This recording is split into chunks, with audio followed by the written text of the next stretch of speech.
ನಮಸ್ತೆ ವೀಕ್ಷಕರೇ, ತಮಗೆಲ್ಲರಿಗೂ ಆತ್ಮೀಯ ಸ್ವಾಗತ. ನಾನು ನಿಮ್ಮ ರಾಘವೇಂದ್ರ ಹೆಗಡೆ ಹಿಲ್ಲೂರು. ವೀಕ್ಷಕರೇ, ನಾವಿವತ್ತು ಕುಮಟಾದಲ್ಲಿದ್ದೇವೆ. ರಾಜ್ಯ ಮಟ್ಟದ ಹಲವು ನಿಯತಕಾಲಿಕೆ ಪತ್ರಿಕೆಗಳಲ್ಲಿ ಹಲವು ಲೇಖನಗಳ ಮೂಲಕ ಸಾರ್ವಜನಿಕರಿಗೆ ಆಯುರ್ವೇದ ವಿಜ್ಞಾನದ ಬಗ್ಗೆ ಮಾಹಿತಿ ನೀಡ್ತಾ ಇರತಕ್ಕಂತಹ ಡಾಕ್ಟರ್ MS ಅವಧಾನಿ ಅವರ ಆಸ್ಪತ್ರೆಯಲ್ಲಿದ್ದೇವೆ. ಡಾಕ್ಟ್ರೇ, ತಮಗೆ ಆತ್ಮೀಯ ಸ್ವಾಗತ. ನಮಸ್ಕಾರ. ಡಾಕ್ಟ್ರೇ, ಈಗ ನಾವು ಒಂದು ತುಪ್ಪದ ಬಗ್ಗೆ ನಮ್ಮ ಆಯುರ್ವೇದ ಶಾಸ್ತ್ರದಲ್ಲಿ ಏನಿದೆ ಅನ್ನೋದನ್ನು ತಿಳ್ಕೊಳ್ಳೋಣ. ಏನು ಹೇಳುತ್ತೆ ಸರ್ ತುಪ್ಪದ ಬಗ್ಗೆ ಆಯುರ್ವೇದ ಶಾಸ್ತ್ರ ಏನು ಹೇಳುತ್ತೆ? ತುಪ್ಪಕ್ಕೆ ಘೃತ ಅಂತ ಸಂಸ್ಕೃತದಲ್ಲಿ ಹೇಳಿದ್ದಾರೆ. ಅದರ ವೈಶಿಷ್ಟ್ಯವನ್ನು ಶಾಸ್ತ್ರದ ರೀತಿಯಲ್ಲಿ ಮೊದಲು ಹೇಳ್ಕೊಂಡು ಬಿಡ್ತೇನೆ, ಆಮೇಲೆ ಅದರ ಅರ್ಥವನ್ನು ವಿವರಿಸ್ತೇನೆ. ಘೃತಂತು ಮಧುರಂ ಸೌಮ್ಯಂ ಮೃದು ಶೀತವೀರ್ಯಂ ಅಲ್ಪಾಭಿಷಂದಂ ಸ್ನೇಹನ ಉದಾವರ್ತೋನ್ಮಾದಾಪಸ್ಮಾರ ಶೂಲಜ್ವರಾನಾಹ ವಾತಪಿತ್ತ ಪ್ರಶಮನಂ ಅಗ್ನಿದೀಪನಂ ಸ್ಮೃತಿ ಮೇಧಾ ಕಾಂತಿ ಸ್ವರ ಲಾವಣ್ಯ ಸೌಕುಮಾರ್ಯಂ ಓಜಸ್ತೇಜೋ ಬಲಕರಂ ಆಯುಷ್ಯಂ ವೃಷ್ಯಂ ವಯಸ್ಥಾಪನಂ ಗುರು ಚಕ್ಷುಷ್ಯಂ ಶ್ಲೇಷ್ಮಾಭಿವರ್ಧನಂ ಪಾಪಾಲಕ್ಷ್ಮೀ ಪ್ರಶಮನಂ ವಿಷಹರಂ ರಕ್ಷೋಘ್ನಂಚ ಅಂತ ಹೇಳಿದ್ದಾರೆ.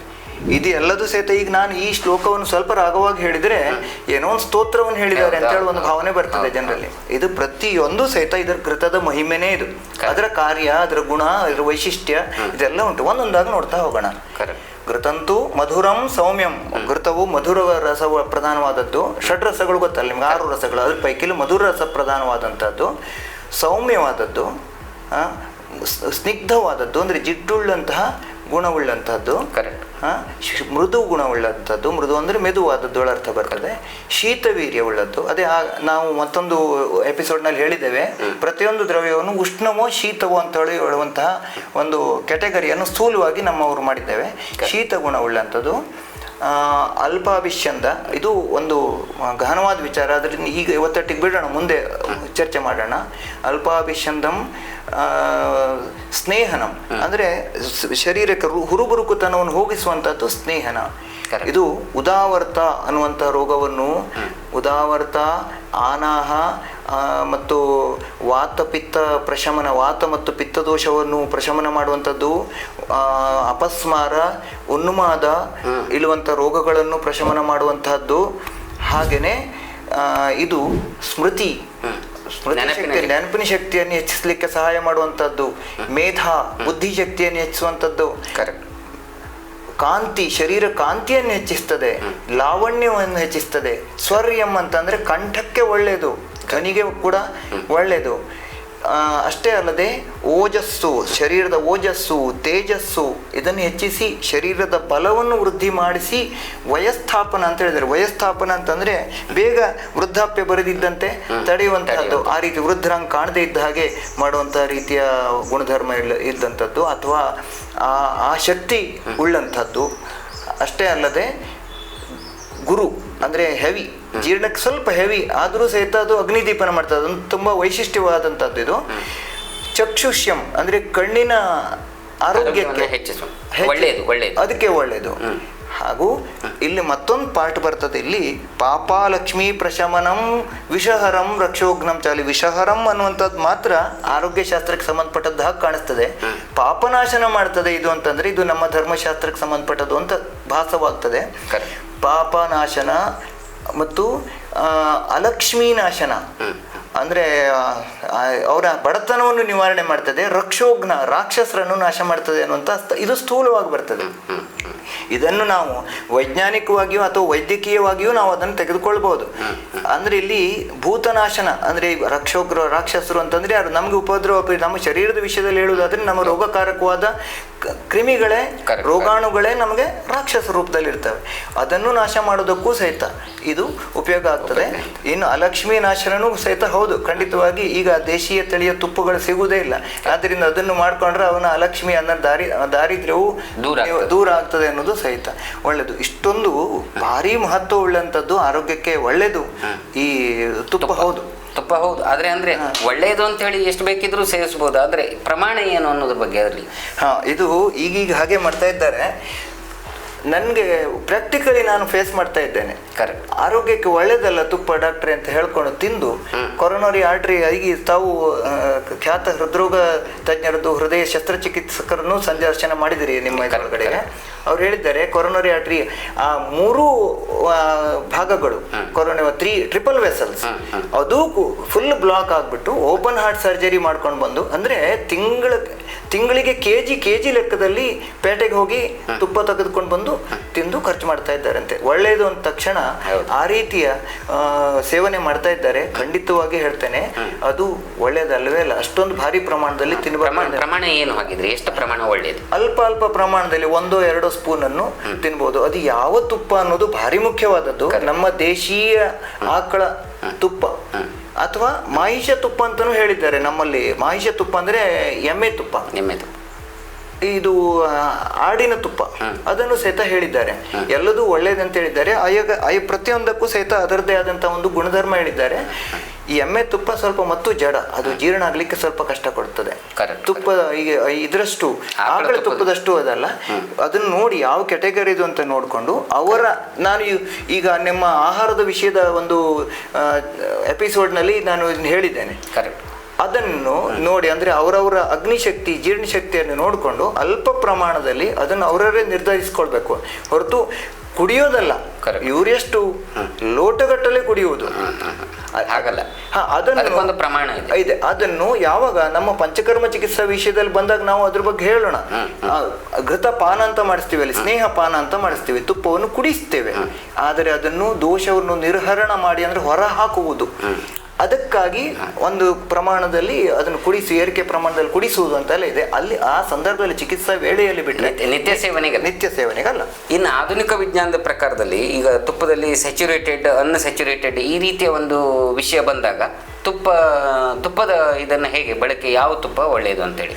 ಅಂದ್ರೆ ತುಪ್ಪವು ಸಾಮಾನ್ಯವಾಗಿ ಅದು ಸ್ಯಾಚುರೇಟೆಡ್, ಜಾಸ್ತಿ ಸ್ಯಾಚುರೇಟೆಡ್ ತುಪ್ಪ, ಅದು ಅಂದ್ರೆ ಸ್ಯಾಚುರೇಟೆಡ್ ಫ್ಯಾಟ್. ಓಕೆ, ಹೌದು. ಹಾಗಿದ್ರೆ ಸ್ಯಾಚುರೇಟೆಡ್ ಫ್ಯಾಟೇ ಒಳ್ಳೇದಾ ಅಥವಾ ಅನ್ಸ್ಯಾಚುರೇಟೆಡ್ ಫ್ಯಾಟ್ ಆದ್ರೆ ಒಳ್ಳೇದಾ? ಈ ರೀತಿ ಆಧುನಿಕ ವೈದ್ಯ ವಿಜ್ಞಾನ ಸ್ಯಾಚುರೇಟೆಡ್ ಫ್ಯಾಟ್ಗಿಂತನೂ ಅನ್ಸ್ಯಾಚುರೇಟೆಡ್ ಫ್ಯಾಟು ಒಳ್ಳೇದು ಅಂತ ಹೇಳ್ತಾರೆ. ನಿಮಗೆ ಬೇಸಿಕಲಿ ಅದು ಸ್ಯಾಚುರೇಟೆಡ್ ಆ್ಯಂಡ್ ಅನ್ಸ್ಯಾಚುರೇಟೆಡ್ ಬಗ್ಗೆ ಹೇಳ್ಬೇಕಾಯ್ತಲ್ಲ. ಸ್ಯಾಚುರೇಟೆಡ್ ಫ್ಯಾಟ್ ಅಂತಂದ್ರೆ ಮಾಡರ್ನ್ ಸೈನ್ಸ್ ಪ್ರಕಾರ ಒಂದು ಕಾರ್ಬನ್ ಆಟಮ್ ಮತ್ತು ಮತ್ತೊಂದು ಆಟಮ್ ನಡುವೆ ಯೂಸುವಲಿ ಸಿಂಗಲ್ ಬಾಂಡ್ ಇರ್ತದೆ. ಅನ್ಸ್ಯಾಚುರೇಟೆಡ್ ಒಳಗಡೆಗೆ ಯೂಸುವಲಿ ಒಂದಾದ್ರೂ ಡಬಲ್ ಬಾಂಡ್ ಇದ್ದೇ ಇರ್ತದೆ. ಸ್ಯಾಚುರೇಟೆಡ್ ಫ್ಯಾಟು ನಮ್ಮ ರೂಮ್ ಟೆಂಪರೇಚರ್ನಲ್ಲಿ ಸಾಲಿಡ್ ರೂಪದಲ್ಲಿ ಇರ್ತದೆ, ಅಂದ್ರೆ ಘನ ರೂಪದಲ್ಲಿ ಇರ್ತದೆ. ಅದೇ ಅನ್ಸ್ಯಾಚುರೇಟೆಡ್ ಫ್ಯಾಟು ದ್ರವ ರೂಪದಲ್ಲಿ ಇರ್ತದೆ. ಆಧುನಿಕ ವೈದ್ಯ ವಿಜ್ಞಾನ ಅನ್ಸ್ಯಾಚುರೇಟೆಡ್ ಒಳ್ಳೆದು. ಸ್ಯಾಚುರೇಟೆಡ್ ಫ್ಯಾಟ್ ಇಂದ LDL ಅಂದ್ರೆ ಬ್ಯಾಡ್ ಕೊಲೆಸ್ಟ್ರಾಲ್ ಇದು ಜಾಸ್ತಿ ಆಗಿದೆ. ಈ ಕೊಲೆಸ್ಟ್ರಾಲ್ ಬಗ್ಗೆ ನಾನು ಬರೆದಂತ ಲೇಖನ, ಮುಖಪುಟ ಲೇಖನ ಸಹಿತ ಬಂದಿದೆ ರಾಜ್ಯ ಮಟ್ಟದ ಪತ್ರಿಕೆಯಲ್ಲಿ, ಕರ್ಮವೀರದಲ್ಲಿ ಬಂದಿದೆ. ಇನ್ ಡೀಟೇಲ್ ಹೇಳಿದ್ದೇನೆ ಅದರೊಳಗಡೆಗೆ. LDL ಕೊಲೆಸ್ಟ್ರಾಲ್ ಜಾಸ್ತಿ ಆಗ್ತದೆ ಸ್ಯಾಚುರೇಟೆಡ್ ಇಂದ ಅಂತ ಹೇಳ್ತಾರೆ. ಈಗ ನಾನು ಬೇಸಿಕಲಿ ಈ ಬಗ್ಗೆ ಇನ್ನೂ ಸಂಶೋಧನೆಗಳಾಗಬೇಕು ಅಂತ ನಾನು ಹೇಳ್ತೀನಿ. ನಮ್ಮ ದೇಶೀಯ ಆಕಳ ತುಪ್ಪ, ದೇಶೀಯ ತಳಿಯ ಆಕಳ ತುಪ್ಪ, ಅದರ ಮೇಲೆ ಅಥವಾ ಮಹಿಷ ಅಂತಂದ್ರೆ ಎಮ್ಮೆ ಅಂತ ಅದರ ತುಪ್ಪದ ಮೇಲೆ ರಿಸರ್ಚ್ ಆಗಿ ಅದನ್ನೇ ರಿಸರ್ಚರ್ಸ್ ಅದನ್ನ ವಿಜ್ಞಾನಿಗಳು ಬಳಸಿದ್ದಾರೆ ಅನ್ನೋದನ್ನು ಖಚಿತಗೊಳಿಸಬೇಕು. ಈ ಬಗ್ಗೆ ನನಗೆ ಸಂಪೂರ್ಣ ಮಾಹಿತಿ ಇಲ್ಲ. ಅವ್ರು ಯಾವ ತುಪ್ಪವನ್ನು ಬಳಸಿ ಇದನ್ನು ರಿಸರ್ಚ್ ಮಾಡಿದ್ದಾರೆ ಅನ್ನೋದು ನಮ್ಗೆ ಗೊತ್ತಿಲ್ಲ. ಆಧುನಿಕ ವೈದ್ಯ ವಿಜ್ಞಾನ ಹೀಗೆ ಹೇಳ್ತದೆ. ನಮ್ಮ ಶಾಸ್ತ್ರ ಪ್ರಕಾರ ಖಂಡಿತವಾಗಿ ಈ ತುಪ್ಪ ಅದು ಮಾಡರ್ನ್ ಸೈನ್ಸ್ ಏನೇ ಹೇಳಿ, ಸ್ಯಾಚುರೇಟೆಡ್ ಅನ್ಸ್ಯಾಚುರೇಟೆಡ್ ಯಾವ ಕ್ಯಾಟಗರಿಗೆ ಹಾಕಲಿ, ತುಪ್ಪವನ್ನು ಸರಿಯಾದ ಯೋಗ್ಯವಾದಂಥ ಒಳ್ಳೆ ತುಪ್ಪವನ್ನು ಉಪಯೋಗಿಸಿದ್ರೆ ಆರೋಗ್ಯಕ್ಕೆ ಒಳ್ಳೇದೇ ಅಂತಾನೆ ನಾನು ಹೇಳ್ತೇನೆ. ಅನ್ಸ್ಯಾಚುರೇಟೆಡ್ ಸ್ಯಾಚುರೇಟೆಡ್ ಕ್ಯಾಟಗರಿ ಆಯುರ್ವೇದದಲ್ಲಿ ಇಲ್ಲ, ನಮ್ಮಲ್ಲಿ ಆ ಶಬ್ದನೇ ಇಲ್ಲ. ನಾವು ಸ್ಯಾಚುರೇಟೆಡ್ ಅನ್ಸ್ಯಾಚುರೇಟೆಡ್ ಅಂತ ಮಾಡುವುದಿಲ್ಲ. ನಮ್ಮದೇ ಆದಂಥ ರೀತಿಯಲ್ಲಿ ಅದನ್ನು ನಾವು ಈಗ ಆಗ ಹೇಳಿದ್ನಲ್ಲ, ರಸಗುಣ, ವೀರ್ಯ, ವಿಪಾಕ ಇತ್ಯಾದಿಗಳ ಮೇಲೆ ನಾವು ನಿರ್ಧಾರ ನಮ್ಮದೇ ಆದಂಥ. ಅಲ್ಲ, ಇನ್ನು ಕೆಲವರ ಅಭಿಪ್ರಾಯದಲ್ಲಿ ಹಳೆಯ ತುಪ್ಪ ಒಳ್ಳೆಯದು ಅಂತಿದೆ. ಎಷ್ಟು ಹಳೆಯದಿರಬೇಕು? ಹಳೆಯದು ಅಂತಂದ್ರೆ ತುಂಬಾ ಹಳೆಯದು, ಮಧ್ಯ ಅಂದ್ರೆ ವರ್ಷ, 2 ವರ್ಷದೋ, 5 ವರ್ಷದೋ, 10 ವರ್ಷದೋ, ಯಾವ ರೀತಿ? ನಮ್ಮ ಶಾಸ್ತ್ರ ಹೇಳೋದೇನಿದೆ ಅಂದ್ರೆ 5 ವರ್ಷಕ್ಕಿಂತ ಪುರಾಣವಾದದ್ದು, ಹಿಂದಿನದು ಹಳೆಯದು, ಅದಕ್ಕೆ ಪುರಾಣ ಘೃತ ಅಂತ ಕರೀತಾರೆ. ಅಷ್ಟೇ ಅಲ್ಲ, ಹೇಳಿದ್ದಾರೆ ಅಂದ್ರೆ 100 ವರ್ಷ ಹಳೆಯ ತುಪ್ಪ ಇದ್ರೆ ಅದು ಬಹಳ ಶ್ರೇಷ್ಠದ ಅತ್ಯಂತ ಶ್ರೇಷ್ಠತಮ ಅಂತ ಹೇಳಿದ್ದಾರೆ.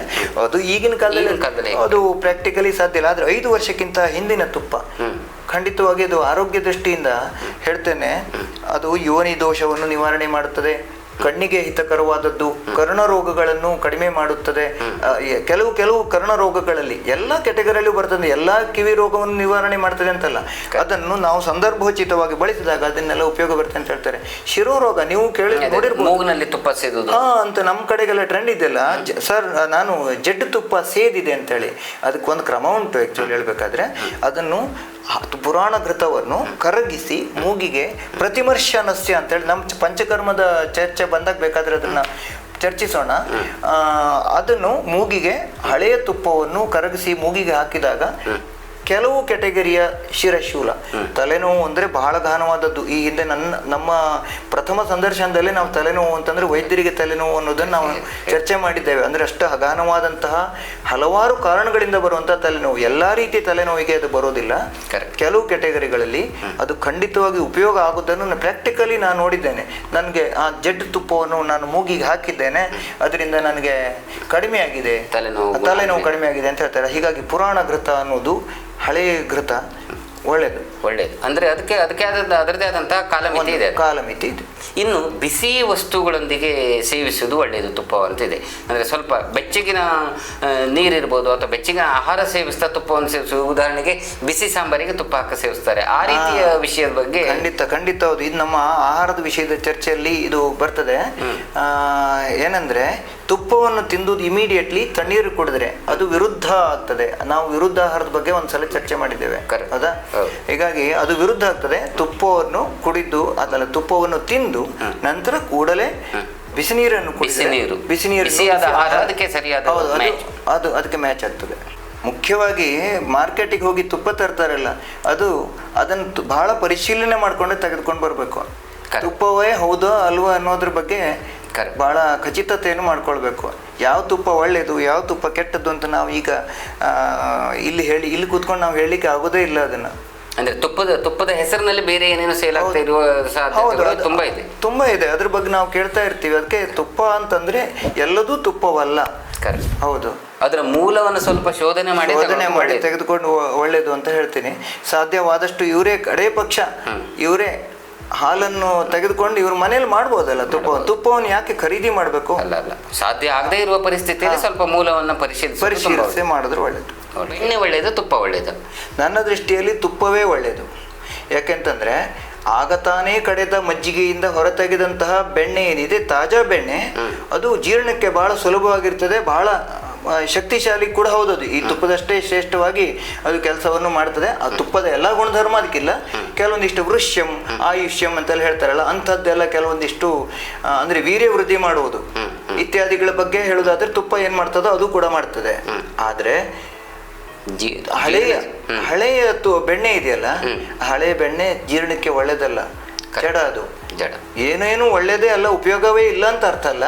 ಅದಕ್ಕೆ ಹೋಲಿಸಿದ್ರೆ ತುಪ್ಪನೇ ಬೆಸ್ಟು. ಮತ್ತೆ ಅಷ್ಟೇ ಅಲ್ಲ, ಮತ್ತೊಂದು ಆವಾಗ ನಾನು ಚರ್ಚೆ ಮಾಡುವಾಗ ಮರ್ತೆ ನಾನು, ಈ 4 ವಿಧವಾದಂತಹ ಸ್ನಿಗ್ಧ ದ್ರವ್ಯಗಳು, ಸ್ನೇಹ ದ್ರವ್ಯಗಳು ಅಂತ ಆಯುರ್ವೇದ ಶಾಸ್ತ್ರ ಹೇಳಿದೆ. ಘೃತಂ, ತೈಲಂ, ವಸ, ಮಜ್ಜ. ಈ 4ರಲ್ಲಿ ಈ 4ರಲ್ಲಿಯೂ ಸಹಿತ ಈ ತುಪ್ಪವು ಶ್ರೇಷ್ಠವಾದದ್ದು ಅಂತ ಹೇಳಿದ್ದಾರೆ. ಹೀಗೆ ಕೊನೆ ಮತ್ತೊಂದು ಅಭಿಷ್ಯಂದದ ಬಗ್ಗೆ ನೀವು ಆನಂತರ ಚರ್ಚೆ ಮಾಡುವ ಅಂತ ಹೇಳಿದ್ರೆ ಅದೊಂದು ವಿಷಯ. ಅಭಿಷ್ಯಂದ ಅನ್ನುವಂಥದ್ದು ಒಂದು ರೀತಿಯ ಕಣ್ಣಿನ ರೋಗ. ಅದು ಅಭಿಷ್ಯಂದಕಾರಿ ಅಂತ ಹೇಳ್ತಾರೆ. ಅಂದ್ರೆ ಈಗ ಸಾಮಾನ್ಯವಾಗಿ ಈ ಜಿಡ್ಡುಳ್ಳಂತಹದ್ದು ಕಫ ಅಂದ್ರೆ ಶ್ಲೇಷ್ಮವನ್ನು ಹೆಚ್ಚಿಸುವಂತಹ ದ್ರವ್ಯಗಳಿಂದ ಕಣ್ಣಿಗೆ ಜಾಸ್ತಿ ಅಪಾಯ ಇದೆ. ಅಂದ್ರೆ ಅದಕ್ಕೂ ಒಂದು ನಿಯಮ ಉಂಟು. ಚಕ್ಷುಸ್ತೇಜೋಮಯಂ ತಸ್ಯ ವಿಶೇಷಾತ್ ಶ್ಲೇಷ್ಮಣಾತ್ ಭಯಂ. ಶ್ಲೇಷ್ಮದಿಂದ ಅಂದ್ರೆ ಈ ಜಿಡ್ಡುಳ್ಳಂತಹ ದ್ರವ್ಯಗಳಿಂದ ಅಂತ ನಾವು ಸ್ಥೂಲವಾಗಿ ಹೇಳಿದ್ವಿ. ನಿಜ ಹೇಳ್ಬೇಕಾದ್ರೆ ಇದು ಆಯುರ್ವೇದದ ಟರ್ಮಿನಾಲಜಿ ಇದೆಯಲ್ಲ, ಅದನ್ನು ನೇರವಾಗಿ ಕಂಪೇರ್ ಮಾಡ್ಲಿಕ್ಕೆ ಆಗೋದಿಲ್ಲ. ಈ ಶ್ಲೇಷ್ಮ ದೋಷದಿಂದ ಜಾಸ್ತಿ ಆಗ್ತದೆ, ಅದಕ್ಕೆ ಹೆಚ್ಚು ಭಯ ಕಣ್ಣಿಗೆ ಅಂತ ಹೇಳಿದ್ದಾರೆ. ಆ ಲೆಕ್ಕದಲ್ಲಿ ಇದು ಜಿಡ್ಡುಳ್ಳಂತ ವಸ್ತು ಯಾವುದು? ತುಪ್ಪ. ಆದರೂ ಕೂಡ ಇದು ಅಲ್ಪಾಭಿಷ್ಯಂದ. ಅಭಿಷ್ಯಂದ ಅಷ್ಟೊಂದು ದೋಷ ಮಾಡೋದಿಲ್ಲ ಅಂತ ಜಿಡ್ಡುಳ್ಳ ಆದ್ರೂ ಸಹಿತ ತನ್ನ ಗುಣಧರ್ಮಕ್ಕೆ ವಿರುದ್ಧವಾಗಿ ಅಲ್ಪಾಭಿಷ್ಯಂದಕಾರಕ. ಅಷ್ಟೇ ಅಲ್ಲ, ಮತ್ತೊಂದು ಕಡೆ ಹೇಳಿದ್ದಾರೆ ನೋಡಿ, ಇದು ಚಕ್ಷುಷ್ಯ ಅಂತ ಹೇಳಿದ್ದಾರೆ, ಕಣ್ಣಿನ ಆರೋಗ್ಯಕ್ಕೆ ಒಳ್ಳೇದು ಅಂತ ಹೇಳಿದ್ದಾರೆ. ಹೀಗಾಗಿ ಇದು ತುಪ್ಪ ಅಲ್ಪಾಭಿಷ್ಯಂದ ಅಂತಂದ್ರೆ ಈ ರೀತಿಯಲ್ಲಿ ತಗೊಳ್ಬೇಕು ನಾವು. ಅಂದ್ರೆ ಜಿಡ್ಡು ಕಣ್ಣಿಗೆ ಅಪಾಯಕಾರಿ ಆದ್ರೂ ತುಪ್ಪದಲ್ಲಿನ ಜಿಡ್ಡಿನ ಅಂಶ ಕಣ್ಣಿಗೆ ಅಪಾಯಕಾರಿ ಇಲ್ಲ, ಚಕ್ಷುಷ್ಯ ಅಂತ ಹೇಳಿದ್ದಾರೆ. ಈ ರೀತಿ ಹಿತಮಿತವಾಗಿ ಸೇವಿಸಿದ್ರೆ ನಿಜಕ್ಕೂ ಬಹಳ ಉಪಯುಕ್ತವಾದಂತಹ ಒಂದು ಇದು ತುಪ್ಪ ಅಂತ ಹೇಳಿ ಅದ್ರ ಬಗ್ಗೆ ಸವಿವರವಾಗಿ ನೀವು ಮಾಹಿತಿ ಕೊಟ್ಟದ್ದಕ್ಕಾಗಿ ತಮಗೆ ಅನಂತ ಧನ್ಯವಾದ. ನಮಸ್ಕಾರ.